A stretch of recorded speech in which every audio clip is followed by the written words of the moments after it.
Kuali giok putih murni hanya seukuran kepalan tangan. Di dalamnya, 3 tetes cairan emas. Si Hao merebutnya dengan satu gerakan, kemudian dia dengan cepat menyimpannya, seseorang dengan tegas menyerang si Hao. Si Hao menunjukkan dengan tangannya. Simbol meletus, membentuk perisai perak. Itu bertabrakan dengan lampu hijau itu. Ini adalah anggur hantu. Namanya berasal dari serangan tak terduga yang muncul dan menghilang secara acak, serta kekuatan surgawi yang kuat. Itu adalah ahli tertinggi tipe tanaman lain seperti pohon darah besi kuno. Di samping, raksasa emas sangat marah. Tubuh raksasa emas benar-benar besar bertabrakan dengan si Hao, menyebabkannya kehilangan cairan dewa matahari. Si Hao bergabung pakaian armornya. Dia berhati-hati, tetapi dia tidak mundur. Dia mengirim tinju yang menghantam ke arah itu. Kedua belah pihak bertabrakan. Raksasa emas mundur dengan berlumuran darah. Kali ini, si Hao tidak menggunakan tulang makhluk tertinggi, karena dia sudah tahu kira-kira seberapa besar kekuatan tulang itu. Lebih baik menyimpannya sebagai kartu truf daripada membiarkan orang lain benar-benar melihatnya. Tubuh emas abadi, itu adalah harta karun besar dari zaman kuno. Para jenius dari alam yang lebih tinggi berteriak ketakutan karena mengenali armor si Hao. Jenis alat pertempuran ini sangat langka, dan saat itu adalah harta yang penting. Tidak heran dia bisa bertarung melawan para ahli tertinggi di alam pengaturan formasi. Dengan tubuh emas abadi di tangannya, dia bisa menembus belenggunya dan meningkatkan kekuatannya tanpa batas, kata Zhao Qi. Ketika si Hao menunjukkan teknik berharganya sebelumnya dan simbol tulang makhluk tertinggi membentuk cincin surgawi di sekelilingnya, tidak ada yang melihat melalui dirinya, mereka tidak tahu bahwa tubuh emas abadi telah rusak dan formasi di atasnya tidak dapat ditampilkan. Semua kekuatan berasal dari kekuatan tulang makhluk tertinggi si Hao. Melihat si Hao mendapatkan cairan itu, semua orang segera menyerangnya. The Ghost Fiend paling membencinya. Kuali gioknya yang berisi 3 tetes cairan emas sebenarnya disita oleh si Hao. Dalam sekejap mata, ia melepaskan bunga hitam gelap.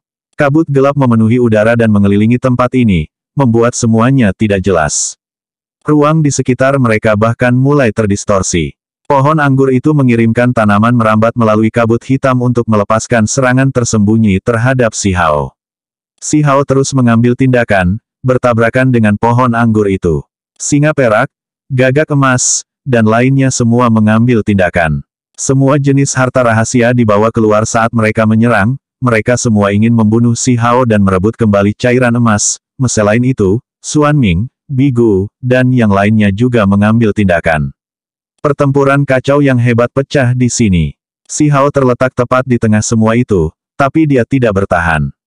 Dia menunjukkan sebuah teknik. Selain melepaskan petir, Xuan Ni juga bisa memuntahkan kabut. Selain itu, jenis kabut ini sangat unik.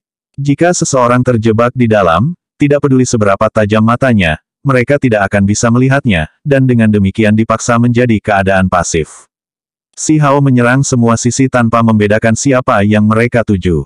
Kabut melonjak, menutupi tempat ini dalam sekejap mata.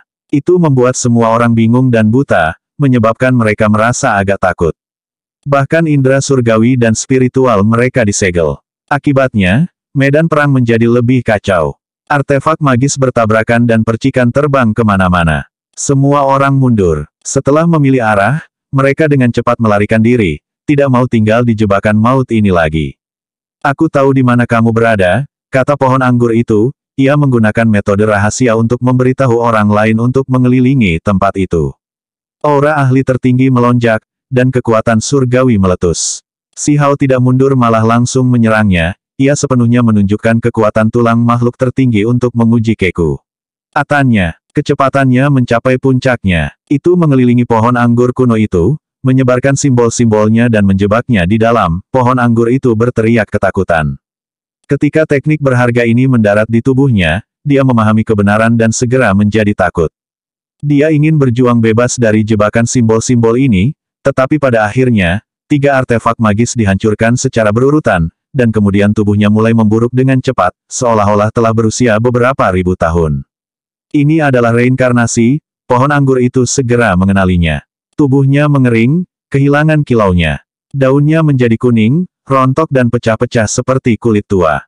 Kemudian, tubuhnya bersinar, seolah-olah dinyalakan, kemudian berubah menjadi abu. Si Hao tercengang. Dia mulai lebih memahami jenis kekuatan tulang ini. Di dalam kabut tebal, kera iblis bergegas mendekat. Ada sepasang sayap di punggungnya yang seluruhnya berwarna hitam. Itu memiliki cahaya gelap dan kekuatan luar biasa. Setelah mengamuk, kekuatan kera iblis ini akan sangat meningkat. Itu adalah binatang buas sejati. Tubuh Si Hao bergeser sedikit, menghindari tinju ini, ia menyerang dengan kekuatan Kunpeng. Kera iblis itu meraung keras dan simbol muncul tanpa henti, dan mereka semua berkumpul menuju lengan itu. Itu ingin mengguncang Si Hao sampai mati. Pada akhirnya, setelah sentakan kuat, kedua belah pihak melepaskan dan mundur. Si Hao tidak terluka, sementara kedua lengan kera iblis itu retak. Kekuatan Kunpeng muncul sekali lagi menyerang kera itu lalu segera meledakkannya. Pada saat ini, kabut praktis telah menyebar. Semua orang pindah keluar medan perang ini, dan Si Hao mundur ke tepi juga untuk menghindari dikepung. Si Hao berdiri di samping. Pakaiannya tidak ternoda oleh darah, membuatnya terlihat sama sekali tidak berbahaya. Melihat hasil pertempuran banyak orang heran. Terlalu tangguh. Reputasi makhluk tertinggi muda dari alam bawah tidak sia-sia. Hong Huang menghela nafas kagum. Zhao Qi dan Zhuo Yun yang kehilangan lengan keduanya terkejut. Mereka merasakan ketakutan yang sangat menahan dan kegelisahan yang luar biasa. Meskipun ular berkepala 9, pohon darah besi kuno, dan yang lainnya sangat kuat, mereka masih merasakan ketakutan dan tidak segera mengambil tindakan. Tiba-tiba, suara aneh terdengar, menarik perhatian semua orang. Mereka semua mengangkat kepala untuk melihat. Di atas gunung dunia, bunga itu mekar kali ini, tidak ada cairan emas yang jatuh, tetapi kebenaran tentang bunga itu terungkap. Di dalam bunga itu ada telur cemerlang yang tampak hampir transparan. Itu menyerap cairan emas dan menyedot esensi obat surgawi. Makhluk di dalam telur itu terlihat jelas, itu adalah wanita yang sangat cantik. Semua orang tercengang. Adegan ini penuh dengan energi misterius. Tidak ada yang berani terburu-buru masuk sembarangan. Bunga Dewa Matahari berwarna emas dan mengalir dengan kabut warna-warni.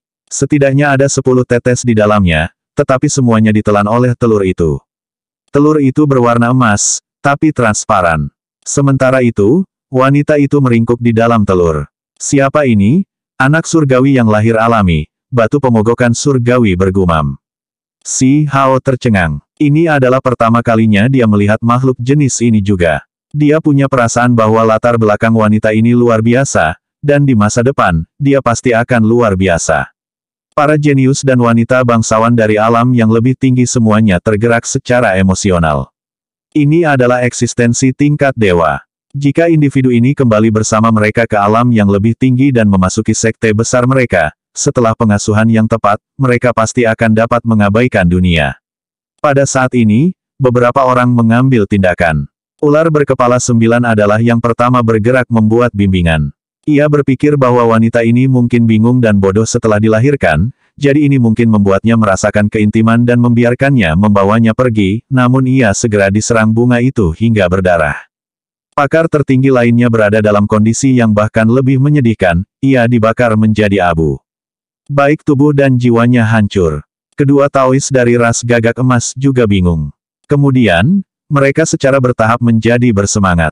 Sambil menatap telur itu, mereka berkata dengan suara gemetar, mungkinkah itu reinkarnasi dari Kaisar Gagak? Legenda mengatakan bahwa ras mereka berasal dari pohon Dewa Matahari. Salah satu nenek moyang mereka dihasilkan dari pohon. Leluhur ini pecah dari cangkang dan akhirnya menjadi Kaisar Surgawi, dan sekarang hal itu sama dengan wanita itu. Tiba-tiba, bunga surgawi emas ini bergerak cepat menuju istana kuno caotik itu.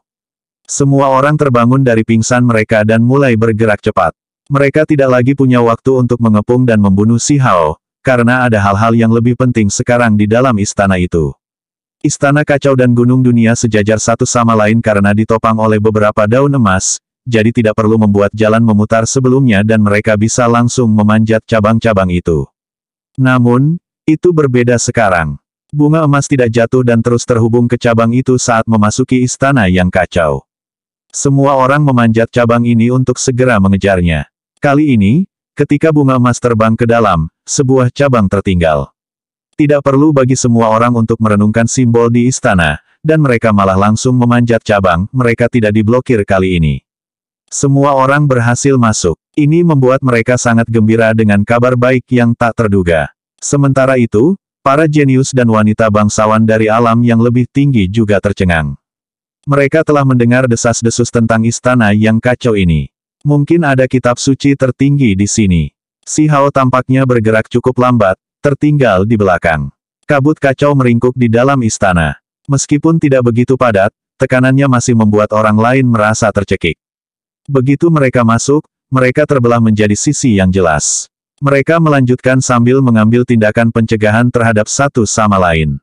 Suasana langsung menjadi lebih tegang.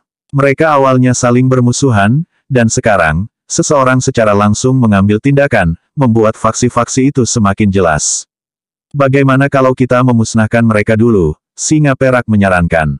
Mereka ingin menyingkirkan para pemuda ini dari luar dunia ini terlebih dahulu. Mereka setuju dan mengambil tindakan. Bagaimanapun, mereka memiliki keuntungan besar saat ini.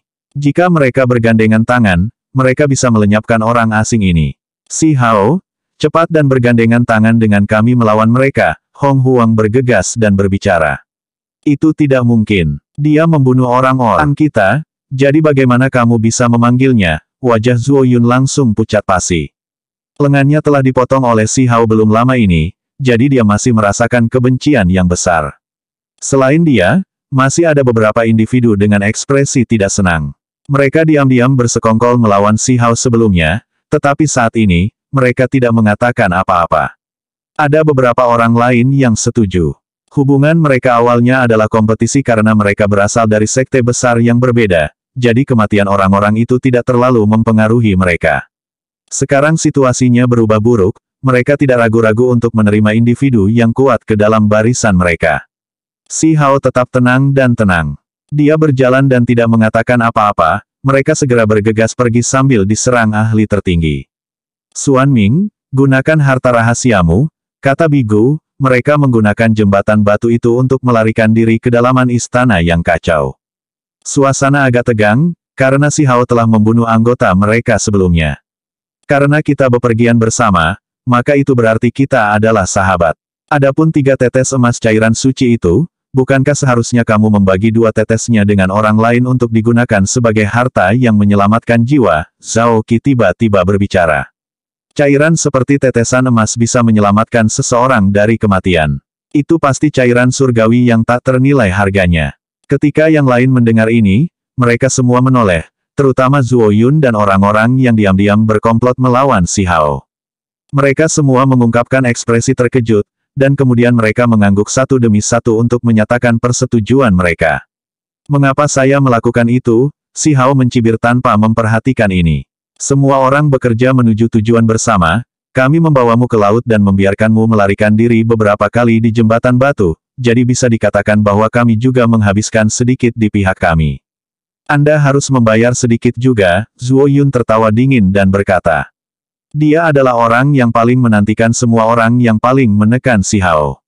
Jika bukan karena saya menggunakan kotak berharga interspatial untuk membuka penghalang cahaya pohon emas, apakah Anda semua bahkan bisa datang ke sini? Si Hao dengan dingin memandang Zuo Yun, Zhao Qi dan yang lainnya. Kalian semua diam-diam mengambil tindakan terhadapku, mengirimku ke pohon emas. Saya masih belum membayar kembali hutang ini. Kalau begitu datang saja dan selesaikan, Zuo Yun mencibir. Dia berteriak keras, memanggil beberapa orang untuk mengelilinginya. Kita sudah dalam situasi kritis, namun kalian semua berjuang secara internal. Kita seharusnya tidak menghabiskan kekuatan dalam diri kita sendiri. Mencari peluang lebih penting, Lan Yu berbicara. Bicara tentang hal-hal ini nanti, Xuan Ming juga berbicara seperti ini. Bigu dan yang lainnya mengangguk. Mereka sudah tiba di kedalaman istana yang kacau. Di atas platform Dao, ada beberapa sajadah. Mereka benar-benar melepaskan suara Dao yang hebat. Bunga gemerlap emas mendukung wanita pirang, muncul di atas platform Dao itu.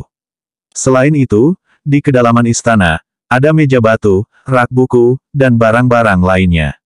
Terlepas dari apakah itu meja batu dari rak buku, mereka masing-masing memiliki buku tulang. Mereka melepaskan energi kacau dan tampak sangat kuno, mereka melihat kitab suci tertinggi. 2 kitab suci kuno secara tak terduga ditempatkan di sini. Tak perlu dikatakan, ini jelas merupakan kesempatan yang luar biasa. Meskipun mereka semua berasal dari alam yang lebih tinggi, mata semua orang menjadi merah. Mereka semua bergegas maju dan berdiri saling menjaga. Ada kemungkinan bahwa perjuangan hidup dan mati akan pecah. Seseorang diledakkan terbang. Tidak ada yang bisa mendekati dua buku tulang yang dikelilingi dalam kekacauan utama. Kamu memiliki pakaian pertempuran tubuh emas yang abadi. Anda harus naik dan mencoba dulu, Zuo Yun berbicara. Dia masih membenci Si Hao dan ingin menyeretnya ke bawah. Ada beberapa orang lain yang bertindak serupa. Kamu telah berdengung lagi dan lagi tanpa henti sepanjang waktu ini. Ini benar-benar menjengkelkan. Jika Anda tidak ingin mati, maka diamlah di samping. Jangan memprovokasi saya, Si Hao menyapukan matanya ke arahnya, dan kemudian dia dengan hati-hati menatap kedua buku tulang itu. Zuo Yun sangat marah. Karena kalian semua ingin mati, aku akan memenuhi keinginan kalian, kata Si Hao. Zuo Yun dengan 3 orang lainnya menyerang bersama, dan mereka masing-masing mengeluarkan harta rahasia. Apakah itu luar biasa untuk datang dari alam yang lebih tinggi? Apakah Anda pikir saya tidak berani membunuh Anda? Si Hao berbicara dengan acuh tak acuh, dia mengeluarkan pedang ajaib emas dan meretas keluar. Kali ini, dia menggunakan tulang makhluk tertinggi lagi. Dia ingin menyelesaikan ini dalam waktu sesingkat mungkin. Pedang itu bersinar dengan gemilang dan melepaskan simbol-simbol misterius. Fluktuasinya sangat intens, mengelilingi Zuo Yun serta 3 orang di belakangnya. Hanya dalam sepersekian detik, mereka berempat tampak menyusut, menjadi jauh lebih muda dan lebih dewasa. Seolah-olah waktu diputar kembali bagi mereka, kembali dari kekuatan besar mereka kembali ke usia muda mereka. Orang-orang ini berteriak ngeri. Mereka merasa sangat terkejut dan takut dalam hati.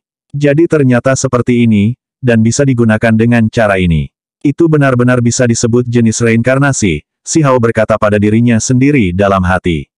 Zuo Yun berteriak sedih, tapi dia tidak bisa mengubah hasilnya karena kepalanya jatuh. Keinginan Zuo Yun untuk bertahan hidup sangat kuat. Dia melakukan semua yang dia bisa untuk membuka mulutnya dan menggerakkan matanya. Vitalitasnya masih belum hilang ingin melarikan diri, namun Si Hao tidak membiarkannya langsung menghancurkannya. 3 lainnya berteriak keras. Mereka berbalik dan pergi, menunjukkan ketakutan besar di wajah mereka. Berhenti, kata Zhao Qi. Dia merasa sangat cemas dalam hati. Belum lama ini, dia juga melawan Si Hao. Pada saat yang sama, Sui Yue, Xuan Ming, Bigu, dan yang lainnya mengeluarkan harta rahasia mereka untuk mencegahnya. Teman Dao, kami melakukan perjalanan melintasi laut bersama. Setelah memasuki istana kuno yang kacau, kita secara alami akan berselisih satu sama lain. Namun, Anda masih tidak bisa bertindak seperti ini. Kita tidak bisa berjuang secara internal. Lagi pula, masih ada sekelompok musuh besar di luar, kata Bigu. Saudara Si, biarkan mereka pergi. Para ahli tertinggi itu akan menyusul dengan cepat. Jika Anda melakukan ini, kami melemahkan kekuatan kami sendiri, kata Sui Yu. Si Hao tidak terburu-buru untuk bergerak. Dia melihat 3 orang yang tersisa dan ingin melihat berapa lama kekuatan reinkarnasi akan bertahan, kemudian secara perlahan tubuh mereka kembali ke semula. Waktunya tidak terlalu lama, Si Hao dengan hati-hati memikirkan teknik ini. Setelah menganalisis tekniknya dengan hati-hati, dia lebih memahami kekuatan tulang makhluk tertinggi. Saudara Si, mari kita akhiri di sini. Musuh besar akan segera tiba, jadi kita harus melawan mereka bersama-sama, kata Ying Ying. Suasana menjadi sangat tegang. Beberapa individu takut bahwa ada permusuhan, sementara yang lain diam-diam bersukacita. Meskipun mereka semua dari alam yang lebih tinggi, mereka masih pesaing, jadi hubungan di antara mereka rumit. Zhao Qi secara diam-diam mendiskusikan dengan temannya untuk membunuh Si Hao. Kami tidak bisa membiarkan dia pergi. Kita semua berasal dari alam yang lebih tinggi, jadi bagaimana kita bisa membiarkan dia bertindak begitu tidak terkendali? Dia terus membunuh orang-orang kita. Dia hanyalah keturunan dari seorang tahanan yang kejam di alam bawah. Darah orang berdosa mengalir melalui dia, jadi kita harus mengambil tindakan bersama untuk menekan dan membunuhnya. Ada 3 tetes cairan emas padanya yang bisa dengan sempurna menebus kehilangan kita. Beberapa orang tampaknya setuju, sementara yang lain mengerutkan kening. Mengungkapkan penentangan mereka. Daerah ini segera menjadi agak sepi. Indra surgawi Si Hao sangat tajam, menangkap tekad spiritual orang-orang ini dan niat dingin mereka. Dia tidak berdarah dingin, tapi dia juga tidak akan bersikap terlalu baik terhadap musuh. Dia berjalan ke depan, seorang Kun Peng muncul di bawahnya, membawanya bersamanya saat ia bergegas ke arah orang yang ingin membunuh Si Hao. Seseorang mengambil tindakan. Harta karun rahasia dihancurkan, tetapi dihempaskan kembali oleh penghalang cahaya. Itu tidak bisa mendekati tubuh Si Hao, beberapa orang menyerang. Namun, itu masih tidak bisa menembus penghalang. Cincin surgawi di sekitar tubuh Si Hao berkembang dengan kekuatan pertahanan yang menakjubkan. Hukum alam mengganggu ruang ini, dan Si Hao menangkap orang-orang itu, simbol-simbol di sekelilingnya memasuki tubuhnya, segera menyebabkan dia sangat berubah menjadi sangat tua.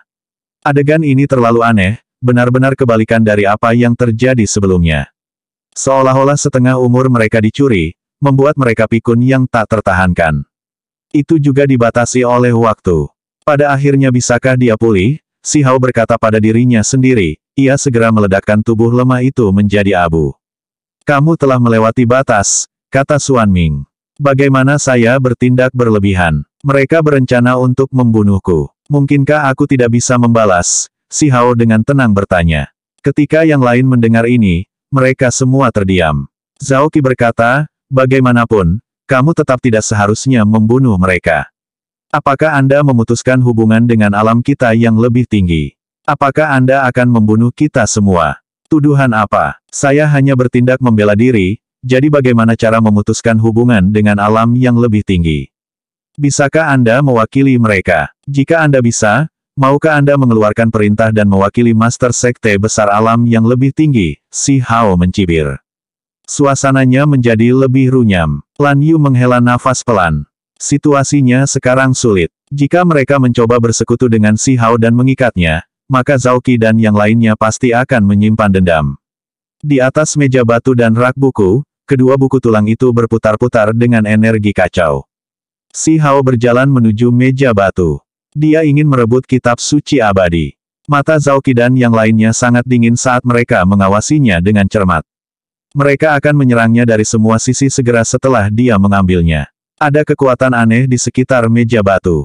Semakin dekat dia, semakin besar tekanannya. Sebelum Si Hao mendekat, seseorang bergegas masuk, mengambil tindakan terhadapnya.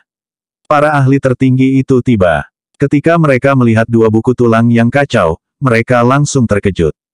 Semuanya bergegas maju untuk menghentikan Si Hao, mereka sangat bahagia menemukan kitab suci abadi yang tertinggi. Singa perak langsung menyuruh Si Hao pergi. Semuanya, kalian semua dapat dengan bebas mengambil tindakan. Orang itu tidak ada hubungannya dengan kita. Jika Anda ingin membunuh atau memenggalnya, silakan lakukan, kata Zhao Qi dengan dingin. Benar, individu ini tidak berhubungan dengan kita. Kalian semua bisa membunuhnya sesuka kalian, jenius muda lain dari alam yang lebih tinggi berbicara. Menarik, ular berkepala 9, Taois gagak emas, dan yang lainnya melepaskan cibiran. Mereka tidak pernah menyangka akan ada pertikaian internal di antara orang asing ini. Kalau begitu tidak ada lagi yang bisa dikatakan. Kami akan membunuhnya menggantikanmu. Pohon darah besi kuno berbicara dan mengungkapkan senyum tanpa ampun. Ia ingin membunuh Si Hao yang sangat kuat saat mereka berada dalam ketidakharmonisan. Raksasa emas segera mengangkat tinjunya dan menghancurkannya ke depan. Singa perak menggunakan tindakan untuk menyatakan persetujuannya, ia melepaskan auman surgawi sejati dari seekor singa. Si Hao bergabung dengan tubuh emas abadi lalu mengangkat pedang emasnya. Pada saat yang sama, Si Hao mengangkat kepalan tangan dan mengirimnya terbang ke arah raksasa emas. Pertempuran besar meletus. Semua ahli tertinggi mengambil tindakan. Pada saat yang sama, Xuan Ming, Bigu, Sui Yue dan yang lainnya juga bergerak. Mereka bergegas menuju meja batu dan rak buku di depan, ingin menerobos dan merebut kedua buku tulang itu. Zhao Qi bersama dengan beberapa orang lain bergegas membunuh ke arah Si Hao. Mereka bekerja sama dengan para ahli tertinggi untuk menjebak Si Hao di pusat itu semua. Si Hao meraung mengguncang seluruh istana kuno caotik dan membuatnya bergemuruh terus-menerus.